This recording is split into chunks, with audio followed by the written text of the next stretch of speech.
Cascade Hoops Talk, this is Billy D. Hey, today we have Ross Gosnell. He's the host of the HU Overtime podcast there at Huntington University. Also, we're going to talk some Mid-South and Sooner basketball. Buckle up. Cascade Hoops Talk starts right now.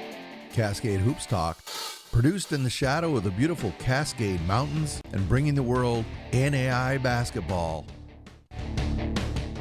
One podcast at a time.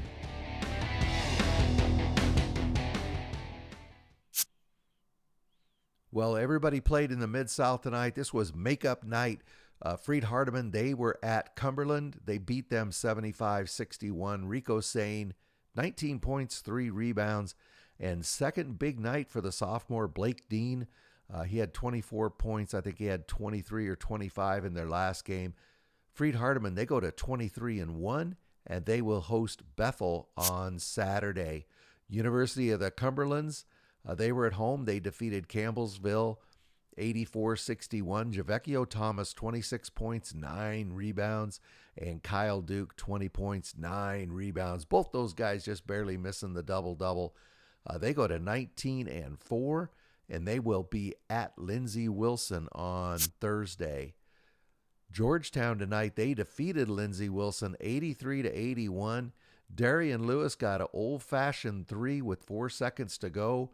And that's what got the Tigers the win. They were down by 1 with 4 seconds to go, but Darian Lewis hit that and one and got the win. So, see, Georgetown goes to 18-5, and they're going to be at Campbellsville on Thursday. In the win, Zion Harmon, 22 points, 2 rebounds, and Darian Lewis, 29 points, 2 rebounds. Let's look at the standings. I went through all the games. Everybody in the conference in the top 25. So Freed's 8-0 now.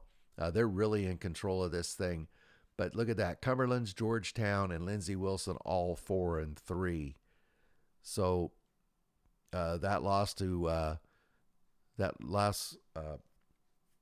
Lindsey Wilson's last 2 losses, that loss to Georgetown tonight, have brought them back with the rest of the pack. So on Thursday, Georgetown will be at Campbellsville, and University of Cumberland's has to go to Lindsey Wilson. So those are both games that could change the standings again. Let's jump over to the Sooner, where Nelson was in action. They were at John Brown. John Brown gave them a good game, a close game, but Nelson finished it at the end. They won it 90-83. Big Micah Clark, 23.6 rebounds. J.J. Bowling, 15 points, 8 rebounds.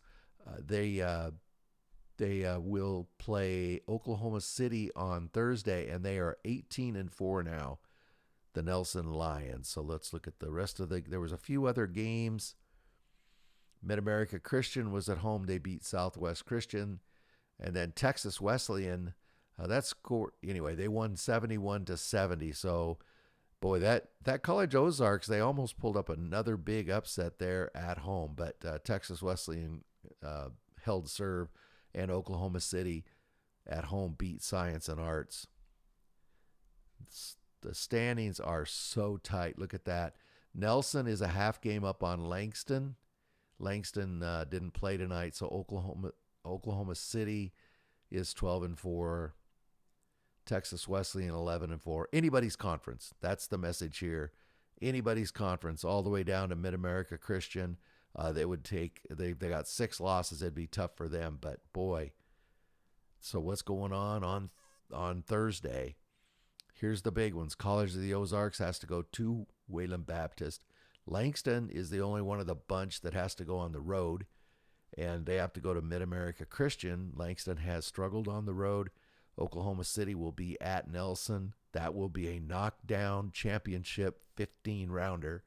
And Southwestern Christian will go to Texas Wesleyan. That's a game I expect Texas Wesleyan to carry. And before everybody corrects me, I know that championships fights are now 12 rounds, but I'm an old guy. Hey, we have Ross Gosnell. We talked early yesterday morning. He does a podcast at Huntington University He interviews coaches and athletes primarily. He also got to interview the university president. We'll talk about that. You can see the picture at the lower left there, My Ugly Mug. I got to meet him when I was out at Huntington. He does a great job. Also, Preston Husband, who calls their game, does a great job there at Huntington. You can see him in the top left there getting ready to interview Jared Yock. He's graduating this year in sports management, and he really enjoys the whole media aspect of sports. Let's take a listen to Ross Gosnell, HU Overtime host. Cascade Hoops Talk is Billy D. Ross Gosnell, he's from Huntington University. He's the host of HU Overtime, interviewing athletes and coaches at Huntington University. Welcome, Ross. Thanks for being on the show. Thank you so much, Billy. It was a privilege and an opportunity to talk some Huntington basketball with you here this morning and afternoon. I mean, it's just a grateful thing that Huntington is always a good place to be to catch some Crossroads League and also some NAIA. Absolutely. So we got to get this out of the way. Huge win for the Foresters on Saturday. They have been Grace's kryptonite the last few years. Just talk about what it was like in the Platte and what that game was like on Saturday. Yes, absolutely here, Billy. It was a thoughtful, back and forth in between, Grace being number one coming into Platte Arena. I mean, the crowd was outstanding. The atmosphere was just outstanding. I mean, Platte Arena was the place to be on Saturday between number one Grace and Huntington being, at home. Grace is coming from Warsaw and Wyona Lake, traveling, 30, 40 minutes to Platte Arena at Huntington University. Some standout performances, really, Billy, that really just stood out to me was for Huntington, of course, with Caden Johnson leading the way with 19 points. Just to follow up with that, Landon Beagle, I know everybody doesn't know about Landon Beagle right now. I mean, he's just been on the roll, just coming off the bench. I mean, he put out an outstanding production for Coach Jared Yock's squad. I mean, with bringing in 15 points off the bench, shooting 5 for 7 from three-point range. Man, oh man, Billy. If it wasn't for Landon Beagle's three-pointers on Saturday, I don't know what Huntington would have been in that game or not into that conversation with number one Grace. Those threes in overtime were huge. Those two corner threes back to back. And I thought he was going to get a third one too, but they fouled Caden Johnson before he could get the shot up. Caden Johnson had, excuse me, Ross, Caden Johnson had 13 rebounds to go with that 19 points. He really played well. Oh, yes, absolutely. I mean, Caden Johnson, you could ask for a better production out of the tallest center I've seen at Huntington. Another couple people I'll mention here, Billy, is number 2, Miles Good. I mean, he brought in 14 points. Yeah. I know his shooting wasn't really the greatest, but his offensive playmaking, his production he brought in, man, oh man, I couldn't ask for any better out of Miles Good there. And also our senior or graduate player, Jackson Paul, that everybody likes to talk about. He brought in great defense, covering some of the top guys in the Crossroads League, like Hunter Walston from Grace. I mean, Gage Sefton brought a lot to the table as well, just containing some of those taller guys with Grace. Huntington just brought a lot more of a physicality just to get the overtime win on Saturday against number one Grace there. As a fan, down the stretch, when I'm trying to think, I think Huntington was up 8, and then they just hit a big cold streak at 53, and just Grace kept coming down and scoring possession after possession. As a fan, how nervous were you?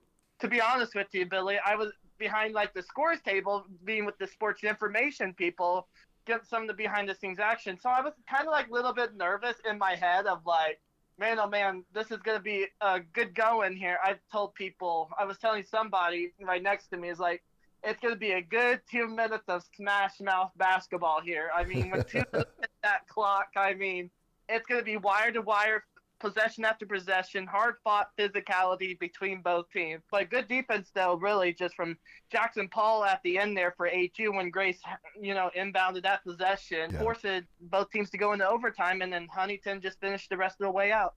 Yeah, and Huntington really finished the game strong. They should be really, really proud of how they finished that game. So Huntington now is, the Crossroads, like every other conference in the country, is really tight. I think, Grace is 2 games up on Bethel and Indiana Wesleyan, 3 games up on Huntington and Taylor, who are tied.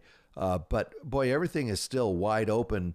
And the Huntington Foresters have two really tough games coming up. I know you've looked at that a little bit, but this is going to be a brutal week. Wednesday, they got to go to Indiana Wesleyan, and then Bethel Pilots are coming to them on Saturday. Talk about the upcoming week for the Foresters.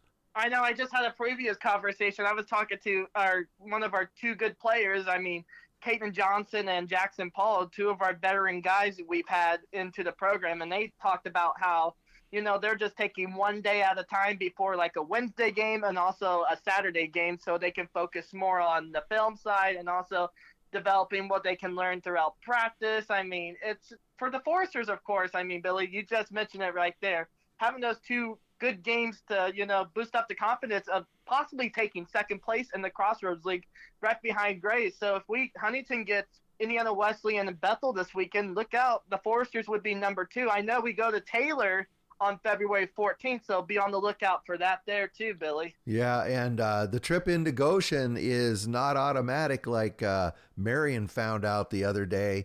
Goshen's playing a lot better as well. You play them on February 11th. The Foresters have a 5-game winning streak right now. Coming into these big games, they've stumbled on the road. That's kind of been their... What do they need to do to go to Indiana Wesleyan and have some success there? Caden Johnson, Jackson Paul said it really well, and I think it said very well and clear. I mean, Huntington's just got to play 40 minutes of good Forester basketball. I mean, Jared Yox told me that the same thing, and Huntington's just got to play 40 straight complete minutes of Forester basketball to get the job done on the road. So Ross, you've been you're graduating this year. You've been doing a podcast there at Huntington for quite a while. You had Double Overtime, and then the next version of your podcast is HU Overtime, which is what's your current podcast. It's on Spotify and Apple. Anybody can look and find it. You interview a lot of coaches and players. I want to know what it was like to interview a university president. Oh my goodness, Billy. It was such an opportunity. My co-host, I mean, shout out to Andrew Martin, though, for making that happen, too. I mean, it's always nice, though, at like a small Christian university like Huntington to get that opportunity to reach out and connect with the president of the university, just talking about, what's happening in athletics. I think it's a cool thing to branch out to interview the university president. It doesn't get better than that there. No. To interact with them during like breaks. I mean, it's just a grateful opportunity. Well, you've interviewed quite a few people there, mostly athletes and coaches. Who was your favorite interview? Oh gosh, Billy, you got to put me on the spot here. I would have to say, really, my favorite. I would have to say there's really just one good favorite coach I interviewed, and you might have heard this name really well if you're from the Fort Wayne area, or especially at Huntington University.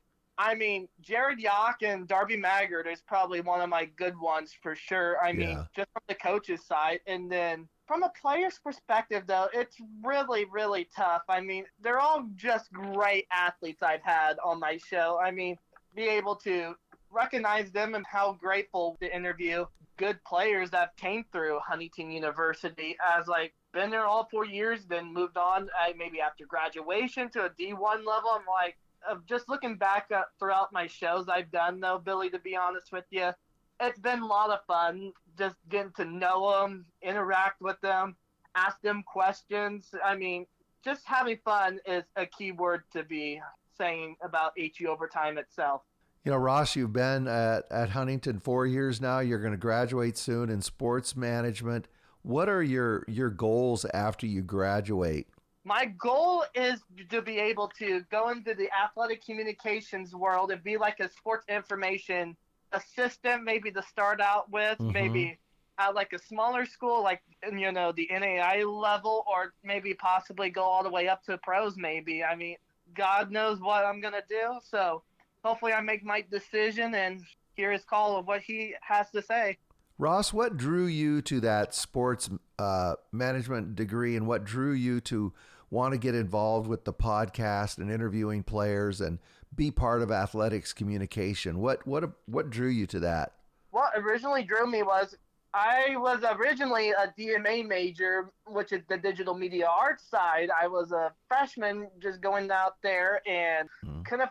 I only picked one college and I decided with Huntington. I mean, when I was a student in high school, there was a professor named Lance Clark that came in to one of my Mhm. classes in Wabash, and Lance just come in and say, just talking about the Huntington University digital media arts program. I'm like, I was very intrigued once I saw what they were doing with the sports side of things. And I'm like, I told Lance after he got talking I said, I'm very interested into your program and, getting involved a lot with Yeah. the athletic side of things. And then as we move forward now to my next year, the sophomore year, so I had another conversation with a professor named Adam Weiner. He's from Wing 15, and he still currently works there. He said, Ross, we just had to sit down and talk about you're going to switch majors. So I decided, after a few considerations, just talking with my parents, and also the God that, sports management opened the door for me to know, just to make it easier for my classes and also for my workload in case I wanted to do like something like a podcast episodes every day or every week, or be able to announce some athletic games on top of Right. it. And it's just moved on ever since. That happened for a couple of years, sophomore, junior year, into my senior year now as we move forward here into like currently in the second semester, the spring semester here. I am now working under Joanne Green. She is the sports information director here on the campus of Huntington University. So I'm an intern for her for one of my classes that I'm currently taking as one of my capstone requirements for graduation. Mhm. So with that, Billy, here we are now. I'm sitting here doing all these podcasts. I mean, writing game previews, especially for the HU men's and women's basketball teams here, getting them on up to the athletic website and, producing episodes too. Just, HU Overtime also keeps me very busy, and it's also enjoyable to interact with all these sports Yeah. programs that I'll never forget. I mean, after I graduate. And here's another thing: I interview all the coaches at Huntington University. I don't think any other HU student has never done that. So anything can happen, Billy, and you just gotta trust God with that situation too. Absolutely. And I was thankful for that as well. Ross, I have a question for you. So you've got an opportunity to interview coaches and mainly coaches and players. What have you learned about people and what have you learned about yourself as you sat down with all these people and had conversations? What I've really learned about these athletes was just getting to know them. I Yep. mean, even though local or not, I mean, whoever listens to my radio shows when they were live, I mean, it was just cool to see, like, emailing them the link so they could share with their family and friends that who really want Mhm. to listen to the episode. What really was unique about it was I sat down with the radio professor, her name's Ryan Long, and I said, hey, can we open up a phone line? And she's like, what, a Oh, phone line? And yes, I'm like, so people can, call in and ask questions yeah. because, that's how you're going to get more guests interacted. And that was pretty cool, though, live, and also have the phone lines open, if people wanted to ask questions with the student athletes and coaches. It was just pretty cool to see how Huntington University just gets better year after year of growth within the live streaming, and also me doing all these podcasts to get their names out there. And it's just so much of a unique way there. You know what, Ross? What I recommend to everybody is if you if you watch player interviews, if you get a chance to, uh, you should watch teams that aren't your team because it really humanizes everybody across the NAI. I know I was at a game at Oregon Tech, which I'm a fan of. Everybody knows that. And we were going to interview some guys from Eastern Oregon, and there was a young man who's a grandson of a friend of mine. He's probably 15 or something. And he says, oh, who are you going to interview? And I said, oh, I got so-and-so from Eastern Oregon coming in. And he goes, oh, no. I said, no, you need to stay in here. These are good guys. You're going to like these people. Yeah, you cheer against them on the court. But you need to understand, these athletes are good people, whatever their jersey says. And I think that when I started doing this show, I never thought they were the enemy, but I bet I understand it much better that most everybody in this business in the NAI is a good person.